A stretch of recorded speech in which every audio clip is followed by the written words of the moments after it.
Annyeonghaseyo, Borakok입니다. Hari ini kita bakal bahas tentang sesuatu yang gak terlalu enak sih. Jadi tentang idol yang pernah mengalami body shaming oleh netizen. Bahkan artis-artis itu pernah mengalami depresi karena mendapatkan body shaming dari komen-komen oleh netizen.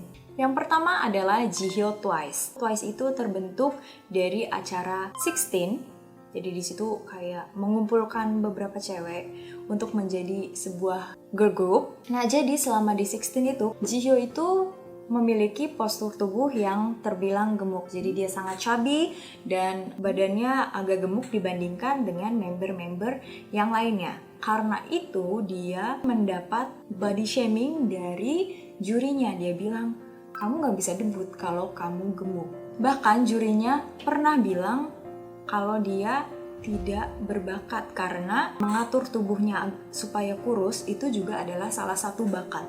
Nah, jadi Jihyo yang mengalami body shaming itu dia menjadi agak malu dan cenderung minder dibandingkan member-member lain. 누구니? 지효 지금 뚱뚱해 보이잖아. 나는 사실 몰랐어요. 통통해. 너무 통통해서 몸이 체중 관리라는 것도 자기 관리이기 때문에 그게 굉장히 중요한 거잖아요. Nah, jadi sebelum debut dia lumayan dietnya secara sehat ya. Jadi dia diet nih sampai akhirnya kalau kalian bisa lihat sekarang more and more kalian bisa lihat bahwa dia tuh badannya jadi yang kurus. Pokoknya badannya bagus deh, kalian nonton aja ya karena biasku adalah Jihyo. Jadi itu yang pertama. Kalau yang tadi diejek karena kegemukan.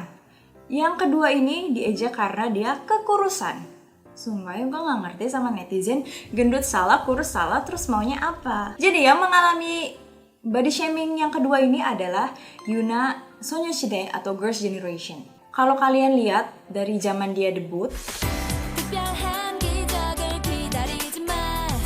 jadi waktu di Tashimanan Sege itu dia emang kelihatan kurus banget di lagu debutnya yang pertama. Sampai sekarang dia juga maksudnya kayak nggak ada perubahan drastis dari kurus ke gemuk atau dari gemuk ke kurus. Tapi kayak biasa aja stabil. Terus dia juga dibilang kayak nenek-nenek sampai dia juga dibilang menderita anoreksia karena saking kurusnya. Gila gue kayak nggak ngerti banget sih sama netizen ini. Dia kayaknya nggak terlalu mikirin itu, dia tetap bersemangat untuk menjalankan hidupnya. Buktinya dia kayak main film, main drama, terus pokoknya kan sukses banget kan, main jadi bintang iklan juga kan, dan dia juga salah satu termasuk artis dengan bayaran yang paling mahal. Yang ketiga adalah Omji G-Friend atau 여자친구. Jadi Omji itu bersama dengan G-Friend debut di tahun 2015 waktu dia berumur 17 tahun.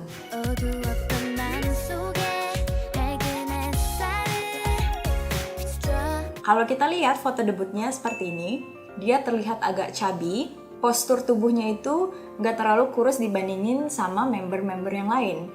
That's why dia juga mendapat hujatan dari netizen. Dia nggak pantas untuk debut karena mukanya terlalu jelek. Jahat banget sih yang ngatain.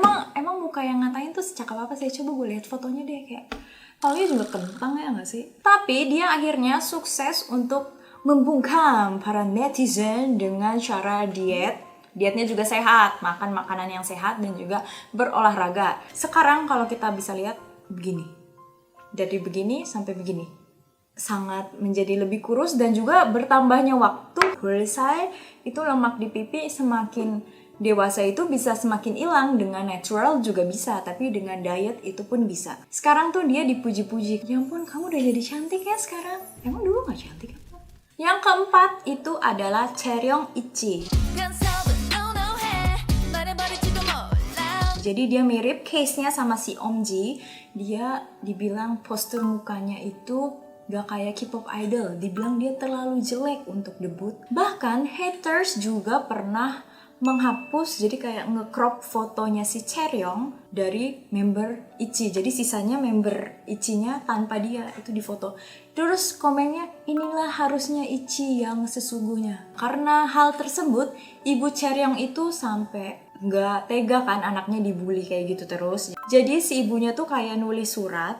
Dia bilang, sangat mudah bagimu untuk mengatakan hal yang menyakitkan tentang anakku Chaeryeong. Dia hanya anak yang baru saja debut. Dia orang yang sangat berarti untukku. Walaupun kalian tidak menganggapnya cantik, kalian tidak perlu meninggalkan komentar jahat di setiap artikel atau video tentangnya. Kalau dia melakukan kesalahan, tidak apa jika mengkritiknya.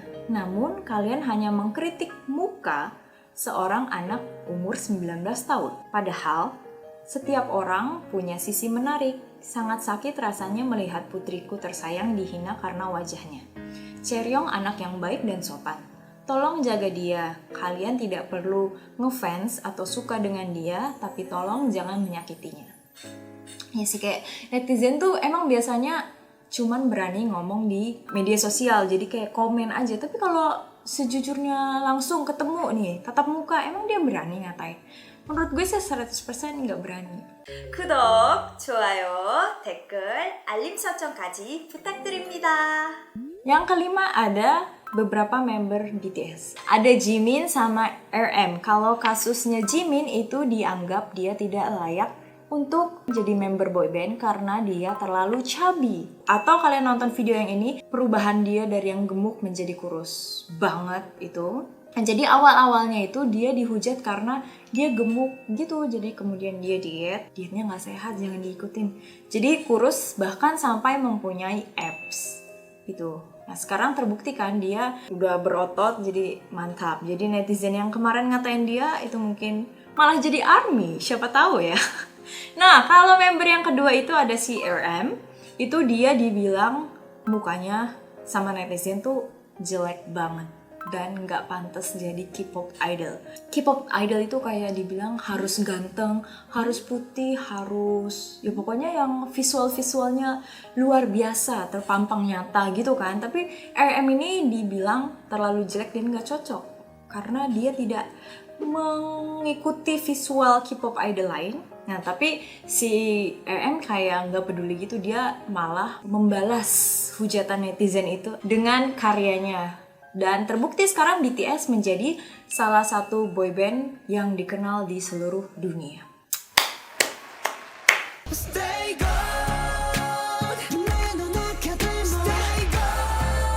Kemudian yang selanjutnya ada Kai EXO. Orang kayak Kai yang kayak begini kena body shaming juga guys.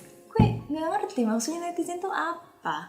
Jadi dia tuh dulu sebelum debut diejek terlalu hitam. Tapi ya gak hitam-hitam juga. Ya kulit sawo matang lah kayak kita. Tapi dibilang standar K-pop idol itu harus putih dan harus bersih kulitnya. Tapi kayak dia kayaknya gak terlalu peduli. Jadi kayak dia menunjukkan karismanya sebagai orang yang suspek dan berkulit seksi. Ya gak sih, kayak Kai itu kan badannya bagus banget, jago ngedance. Terus ada roti sobek, itu tuh kayak itu sudah menjadi poin positif untuk dia.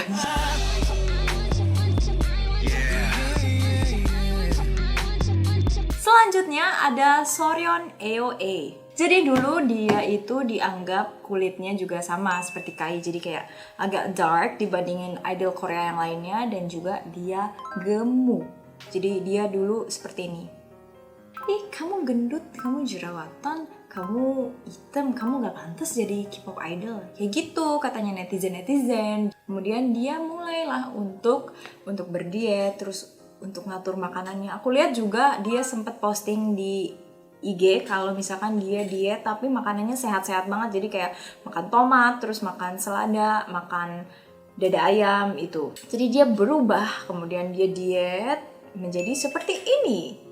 Nah, karena postur tubuhnya yang seperti ini, dia kayak mulai dikenal sama orang-orang luas. Pokoknya dia juga sampai menjadi bintang iklan untuk soju. Luar biasa gak sih? 클라우드 100% 발효원의 그대로. Nah, sekian beberapa idol yang sering mengalami body shaming atau yang pernah mengalami body shaming.